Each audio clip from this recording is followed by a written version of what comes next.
Le tarot de Marseille, c'est vaste. De quoi parle-t-on exactement? En connaît-on ses origines, sa structure?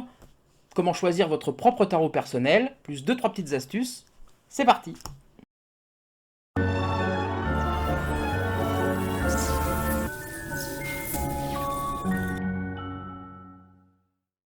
Bonjour et bienvenue sur la chaîne Alain Telly, le mat au soleil. J'espère que vous allez bien, j'espère que vous êtes en forme. Alors, de quoi parle-t-on quand nous parlons tarot de Marseille? Quand nous parlons tarot en général, on parle de 78 lames ou 78 arcanes, puisqu'on ne parle pas de cartes pour les tarots, on parle bien de lames ou d'arcanes. 78 lames, 22 arcanes majeures, 22 arcanes mineures. Quand on parle tarot, c'est ça. Tout ce qui n'est pas constitué comme ça n'est pas un tarot. Vous avez certains qui vous proposent des tarots qui ne sont pas sous cette forme-là, ce ne sont pas des tarots. Ce sont des oracles ou ce sont des jeux de divination, etc. Mais ce ne sont pas des tarots. Les tarots, c'est ça. Le tarot de Marseille, lui en plus, il a une particularité, c'est que c'est le plus ancien des tarots. Tous les tarots qui existent sont basés sur le tarot de Marseille, sont dérivés du tarot de Marseille. Donc c'est vraiment le tarot d'origine, si vous voulez.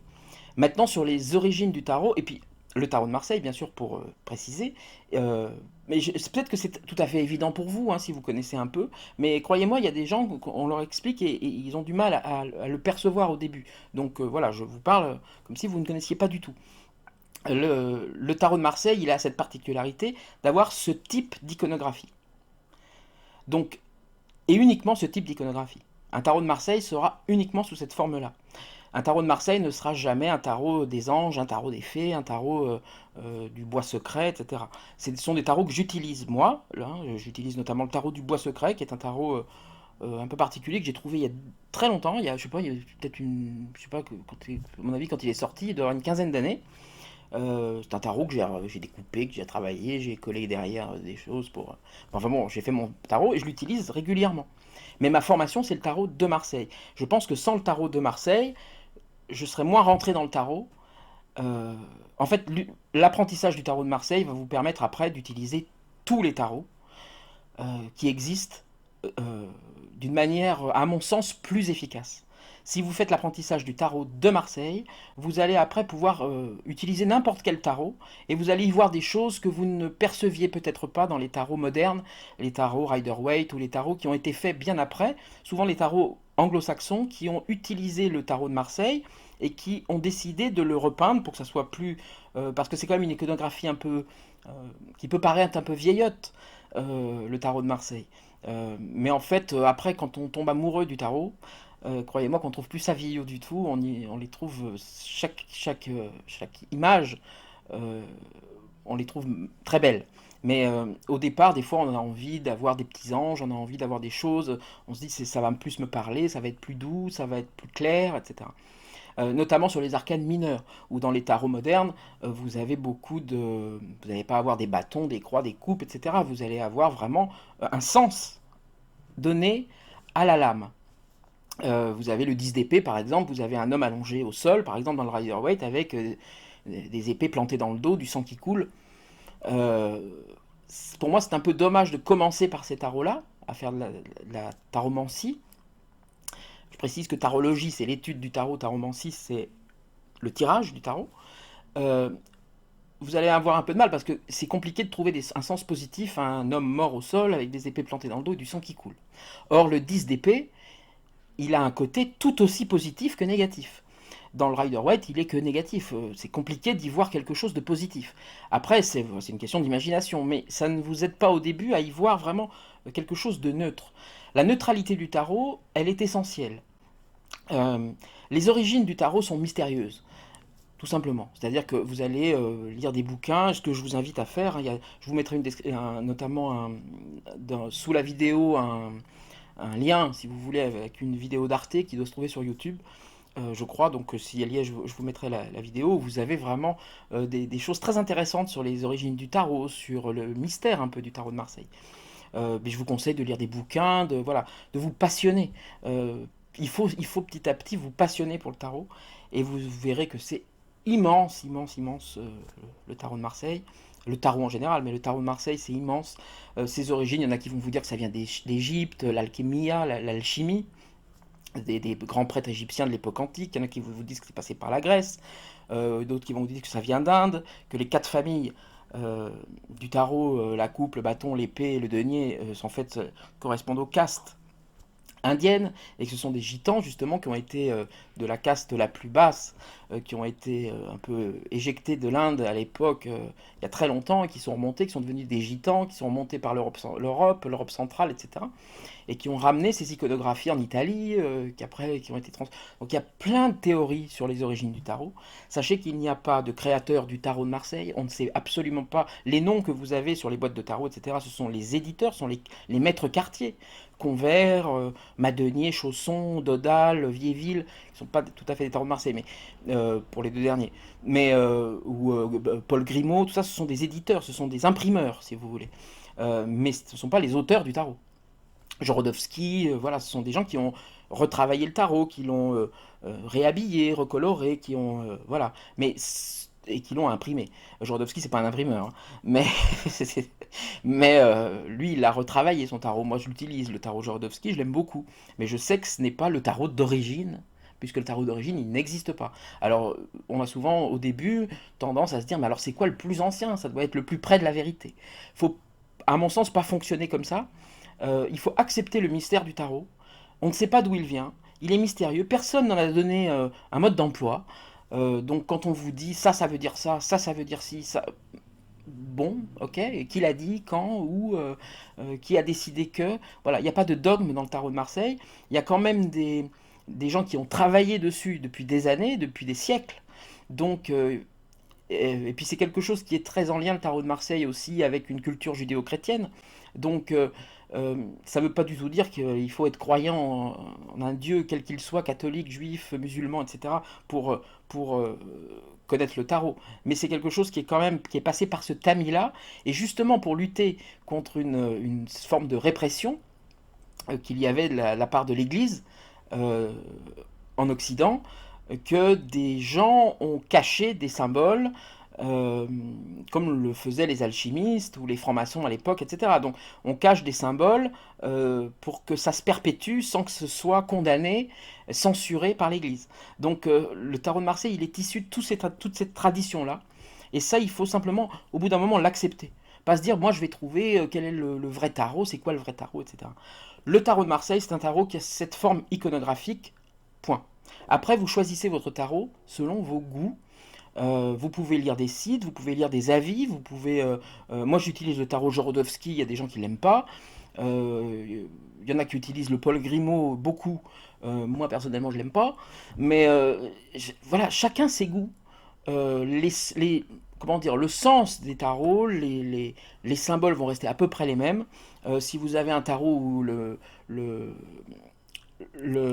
battleur a des souliers jaunes et, et quelqu'un utilise un tarot, le battleur a des souliers rouges, c'est pas très grave. Voilà. Qui a raison dans les deux, on n'en sait rien et ça n'a pas d'importance. Voilà, ça c'est vraiment pour planter le décor. Soyez libre. Si vous voulez étudier le tarot de Marseille, prenez un tarot de Marseille par contre. Voilà, c'est mieux. Mais choisissez dans le tarot de Marseille que vous voulez, hein. Et pas un tarot des fées ou un tarot, vous voyez, un tarot plus dessiné, parce que quand on va étudier les coupes, c'est compliqué. Si on met le 2 de coupe, on voit deux personnes qui s'embrassent. Bon, bah c'est compliqué de parler de rupture avec le 2 de coupe. Alors que le 2 de coupe peut aussi parler de rupture. Enfin, vous voyez, le 6 de denier ne veut pas forcément dire générosité. Il peut ici vouloir dire, comment dire, qu'on se montre comme généreux, mais qu'on cache son petit trésor derrière soi. Vous voyez, enfin, le tarot de Marseille, il est plus précis que les tarots modernes, parce que les tarots modernes, ils vont vous donner une définition par l'image. Ils vont vous donner une définition du sens que là, il y a vraiment un auteur qu'on connaît, le dessinateur, celui qui a fait la carte, ou la lame, pardon, voilà. Il va vraiment vous dire, cette carte, elle veut dire ça. Le tarot de Marseille, il vous dit pas ça. Donc ça paraît plus compliqué à comprendre, mais en fait, c'est tellement plus riche. Parce que le tarot de Marseille, il se lit pas carte par carte, on peut pas poser une carte le matin comme ça, je tire une carte, paf, une lame. Oui, un arcane. Un arcane aussi, j'entends souvent une arcane, c'est un arcane. On pose un arcane comme ça, paf, non. Les tarots, ils se répondent, les tarots, ils se parlent, il faut au au moins deux, on va dire, pour pouvoir faire un tirage de tarot. Mais le tarot unique, on pose une lame comme ça, le tarot il n'est pas vraiment fait pour ça. Ça, je vous conseille vraiment de le faire avec des oracles qui fonctionnent très bien sur une question le matin et vous posez une carte. Là, c'est formidable. Euh, mais voilà, là on parle de tarot de Marseille, et le tarot de Marseille c'est quelque chose qui est plus riche, donc qui peut paraître un peu plus complexe. Que vous dire d'autre pour terminer cette vidéo? Donc la structure j'en ai parlé, j'avais pris des petites notes pour rien oublier. Donc voilà, trouver votre tarot, ça c'est vraiment...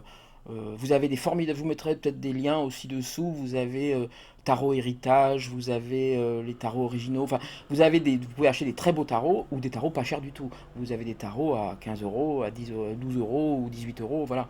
Et vous avez des tarots à 180 euros si vous voulez vraiment des reproductions d'anciens tarots que vous trouvez sur des sites internet qui sont magnifiques, hein. Et quand on tombe amoureux du tarot après, voilà.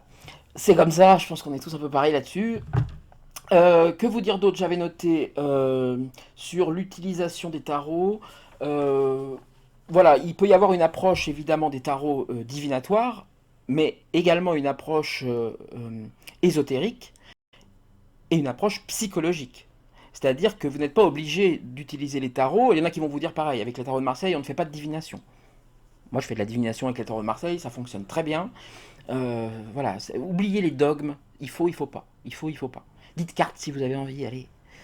Euh, euh, la psychologie est très importante dans le tarot de Marseille, donc pour le développement personnel, je vous montrerai des formes de tirage qui sont incroyables.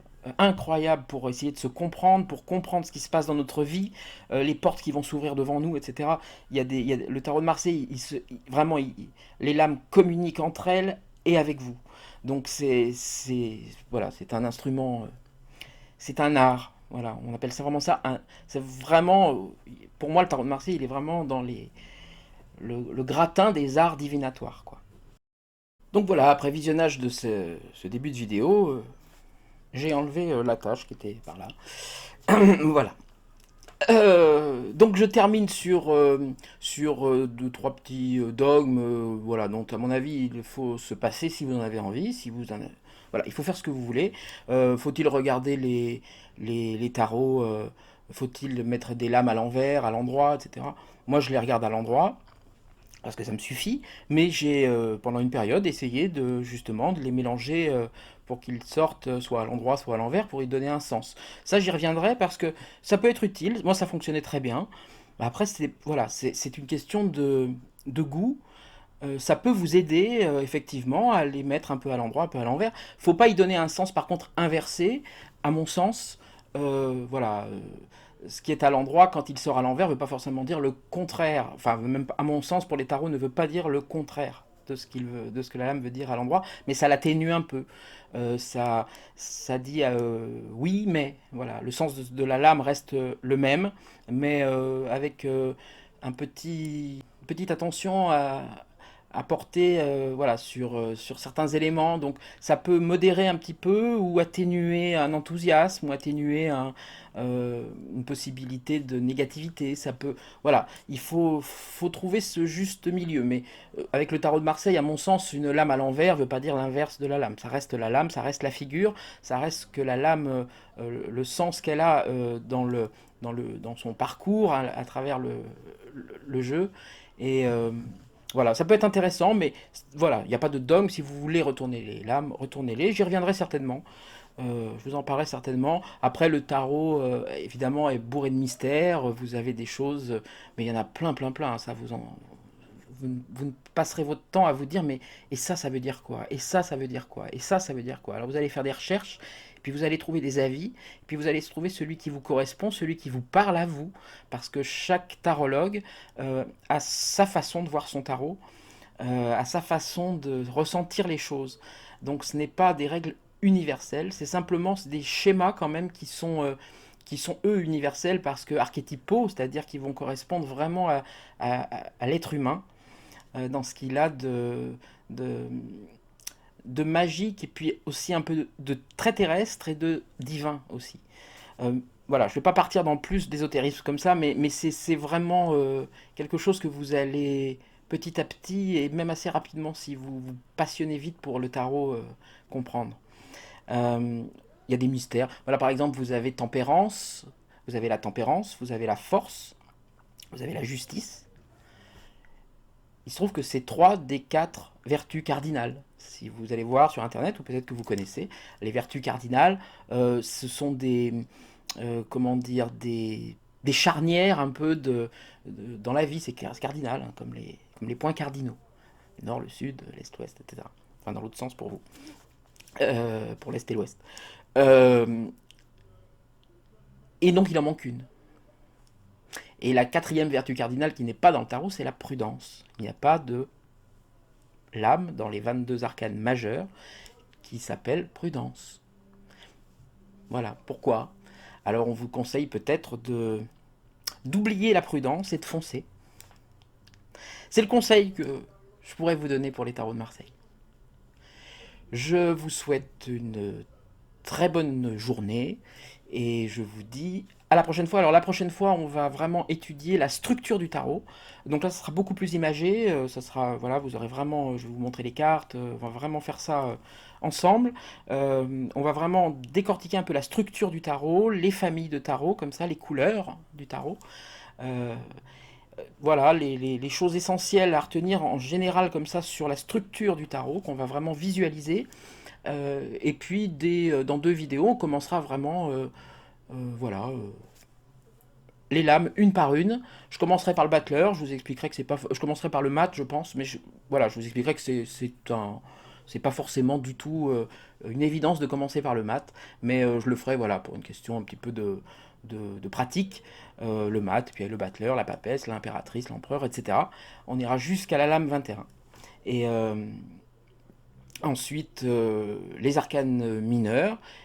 Et puis plus tard, quand j'aurai terminé ça, les tirages, très important, les différentes formes de tirage, les différentes choses ressenties.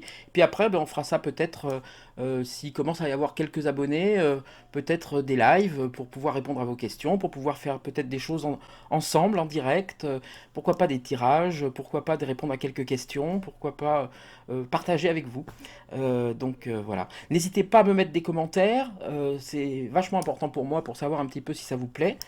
Un petit pouce bleu, ça m'encourage beaucoup aussi à faire un peu monter cette chaîne, à la faire démarrer, à la pousser un peu. Abonnez-vous si ça vous intéresse, si vous voulez être tenu au courant, la petite cloche. Et puis, je vous souhaite plein de bonheur et je vous dis à bientôt. Salut, salut!